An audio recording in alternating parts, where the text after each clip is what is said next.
What do you think about the battle at the border with Texas and Greg Abbott, what he has done and how he has taken a stand against? I don't know what he's done exactly. Is that a stand or is that just him? It's not clear to me what he's done because my reports, I have subscribers who are ranchers in Texas, and my report is the border is still open. Really? Okay. Right. So you get reports that they've done a good job of closing it down and the numbers have dropped drastically, but you're not hearing the same thing. That's not what I'm hearing. And in fact, I just, my general counsel lives in Cincinnati, and she called me in a state of shock. One of her colleagues went out to the airport, which is essentially over the border in Kentucky, and the Catholic Charities there was preparing to receive a couple thousand Senegalese who are being shipped in. Right. So the reports I'm getting from subscribers around the country is lots of immigrants are still being shipped in. And of course, from Texas, I'm getting reports that the border is still open. Okay, so there's really been no change. Do you think this is just political theater, or? So that's my question. Is this political theater? And if you look at some of the people I know who are going to go down to the border with the trucking convoy, the report was stand down. This is another January 6th. Now, again, I kind of feel like I don't have complete intelligence. So I get a wealth of intelligence from people on the ground, but you just need a lot before you can be confident. Right. One thing I am glad seeing is Tennessee legislators saying, no, we won't let them take our National Guard and ship it, overseas for illegal wars that haven't been authorized by Congress. Right. Okay. So there's it was interesting because I just published a big paper on state bullion depositories. And one of the things I said is you want to co-locate them with state enforcement. I didn't recommend you co-locate them with the Guard because the danger is the feds nationalize the Guard and take the Guard. So there's a real sovereignty issue coming over both the borders and the National Guard. Yeah. On a national level, there's a lot going on. I mean, yesterday a lot happened just in the news with, Biden came out last night with his press conference. Did you see that? No, I was watching the Putin interview. Oh, okay. Well, give me your take on the Putin interview. It was interesting because what you could tell is normally when you have good advance work, the Putin advance people tell the Tucker Carlson advance people, look, Putin wants to go into the history. Mm-hmm. Because in fact, in that area of the world, the long history is very important. Right. Whereas in America, we don't even know what happened last month.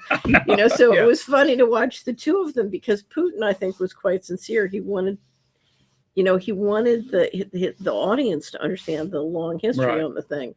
And Tucker was like, "What are you doing?" Yeah, And how is this relevant? I heard that part, and I ran out of time, so I had to cut it off, and I hadn't gone back to. Well, I think it's worth listening to because I didn't learn any new information from it, so I've been following pretty carefully, what happened with the Minsk agreements being abrogated by the West, and everything that's happened since 2014. Remember, I was in the Yukon in 2005 with Putin's advisor when they decided to make the gold, start doing the gold purchasing. Oh, so I spent a couple days with him, and I don't know if I ever tell you the Russians tried to recruit me. Really? Oh my goodness! It was real funny because I got on the plane and this guy's sitting next to me, and a really impressive guy. And he's sitting next to me, and he spends 2 hours on our flight back to the United States, basically trying to persuade me, that I should move to Moscow. Oh, wow. And he said, your team will never treat you. And I said, look, nobody likes a traitor. So, you got to dance with the person you came to the dance with, whether they betrayed you or not. Yeah. And so I'm here for good.